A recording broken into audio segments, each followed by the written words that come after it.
Mr. President, these past weeks, the Senate has grappled with as grave a subject as we ever consider: a request from a majority in the House to remove the president.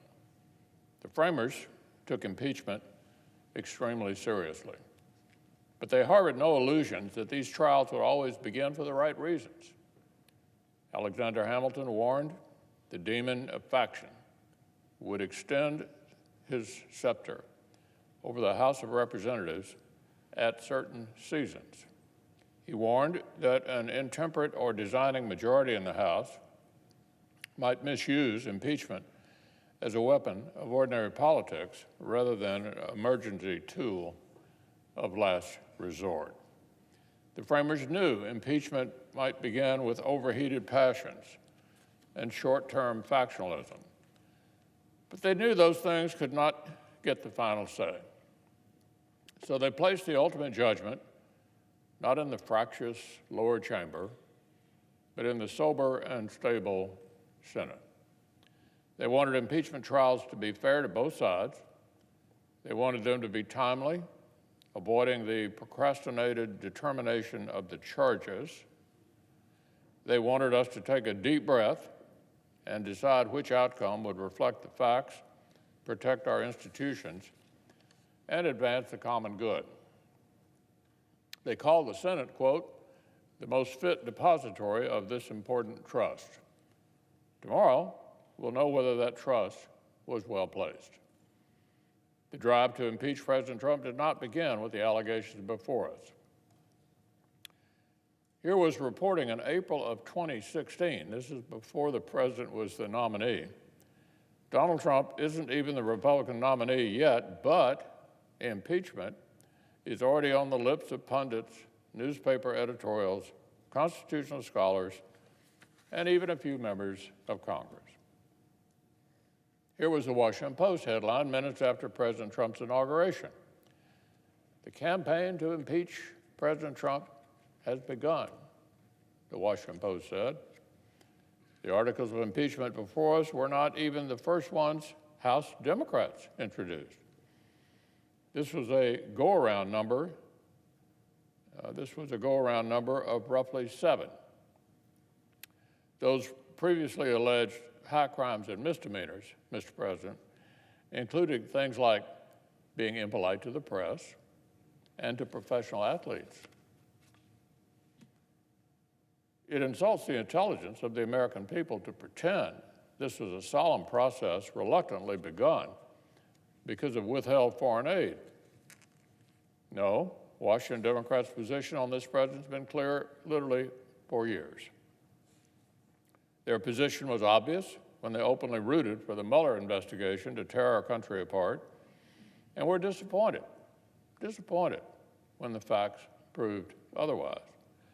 It was obvious when they sought to impeach the president over and over. Here's their real position, Mr. President.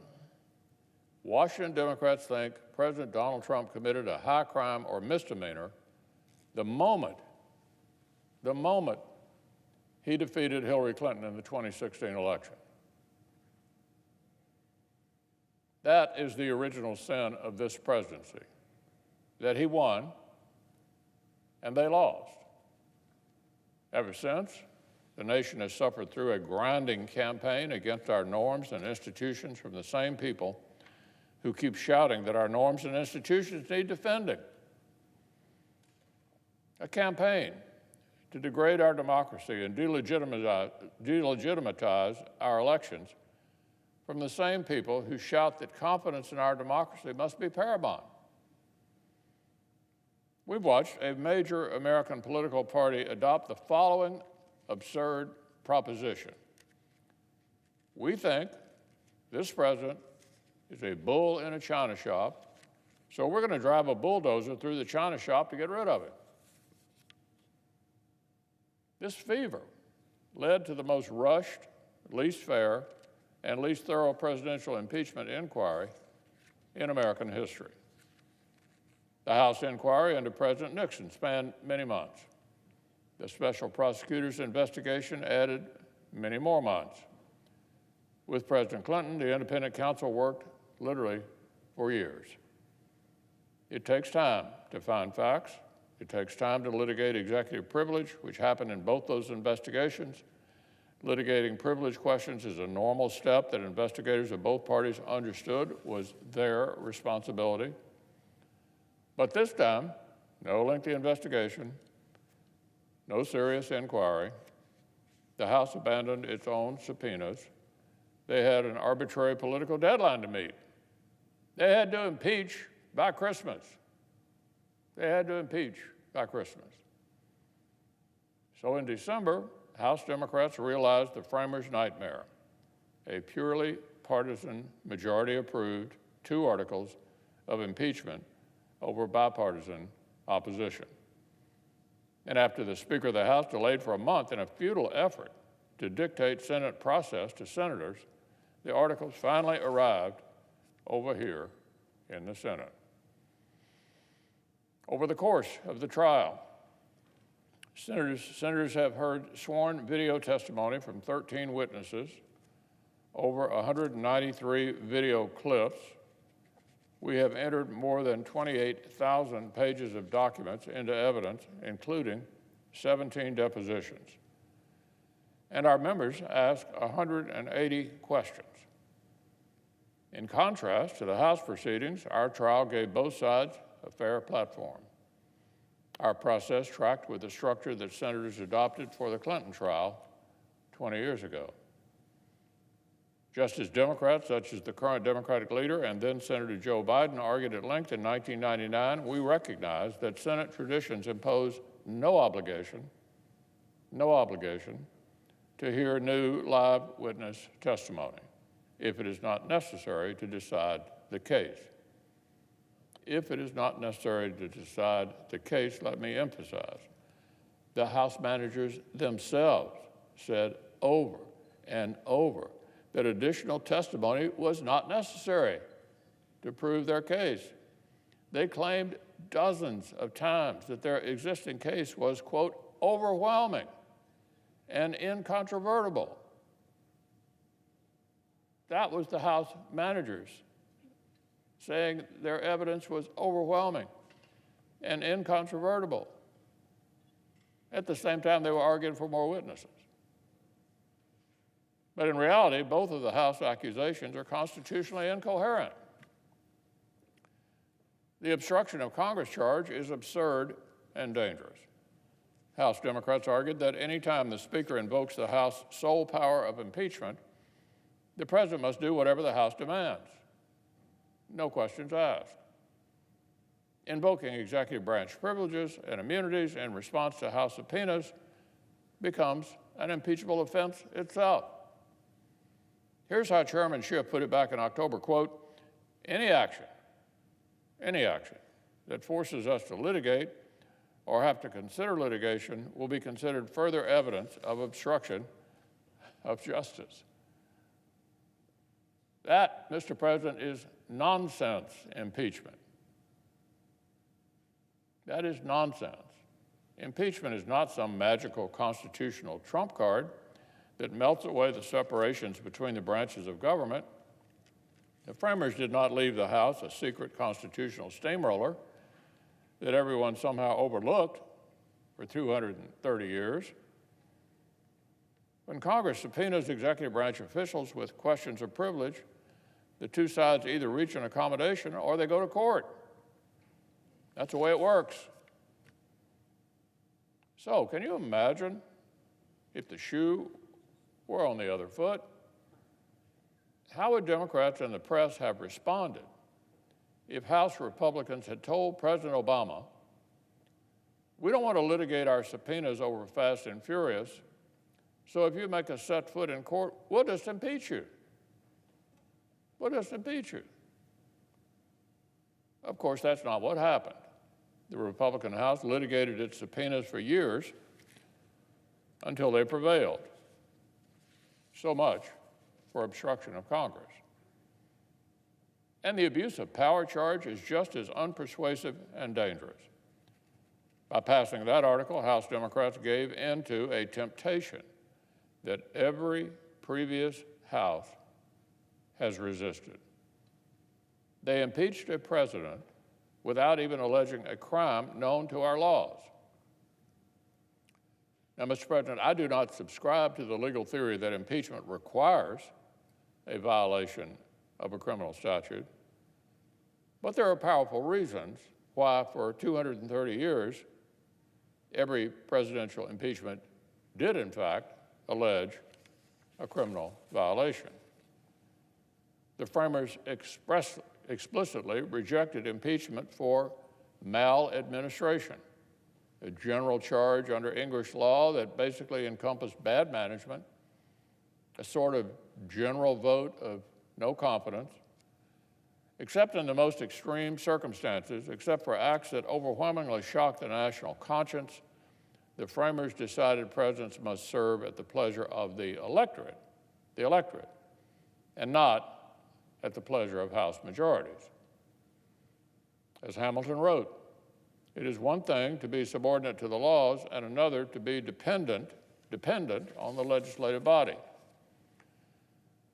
So House Democrats sailed into the new and dangerous waters, the first impeachment unbound by the criminal law. Any House that felt it needed to take this radical step owed the country the most fair and painstaking process, the most rigorous investigation, the most bipartisan effort. Instead, we got the opposite, the exact opposite. The House managers argued that the president could not have been acting in the national interest because he acted inconsistently with their own conception of the national interest. Let me say that again. The House managers were basically arguing that the president could not have been acting in the national interest because he acted inconsistently with their conception of the national interest, a conception shared by some of the president's subordinates as well. This does not even approach a case for the first presidential removal in American history. It doesn't even approach it.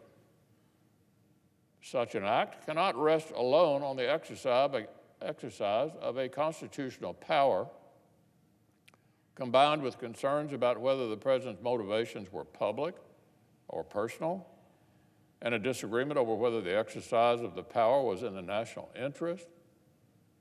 The framers gave our nation an ultimate tool for evaluating presidents' character and policy decisions. They're called elections. They're called elections. If Washington Democrats have a case to make against the president's reelection, they should go out and make it. Let them try to do what they failed to do 3 years ago and sell the American people on their vision for the country. I can certainly see why, given President Trump's remarkable achievements over the past 3 years, Democrats might feel a bit uneasy about defeating him at the ballot box. But they don't get to rip the choice away from the voters just because they're afraid they might lose again.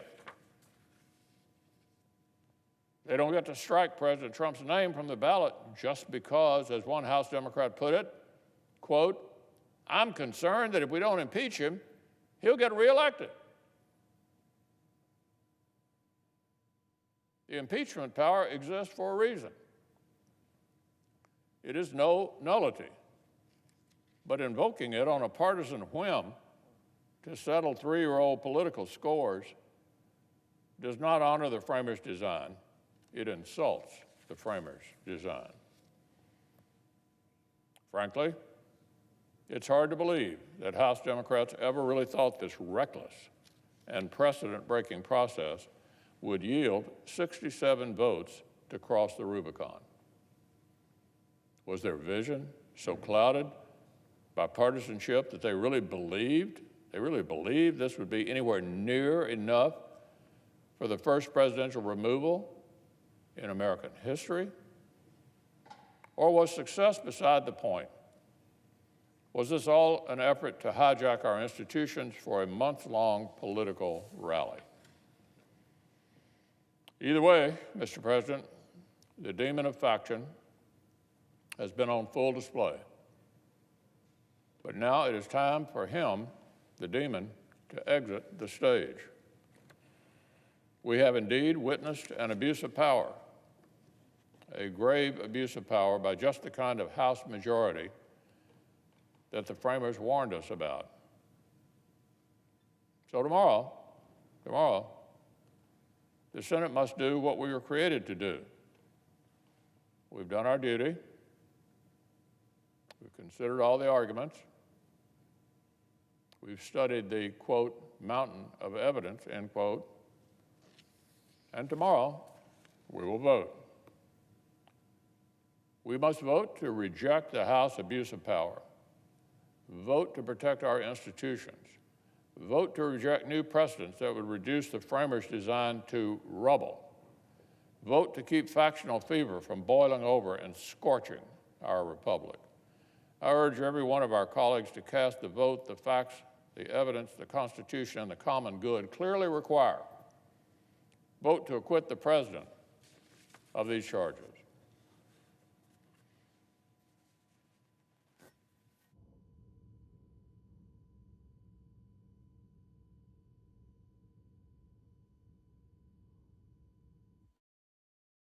The clerk should call the roll. Mr. Alexander.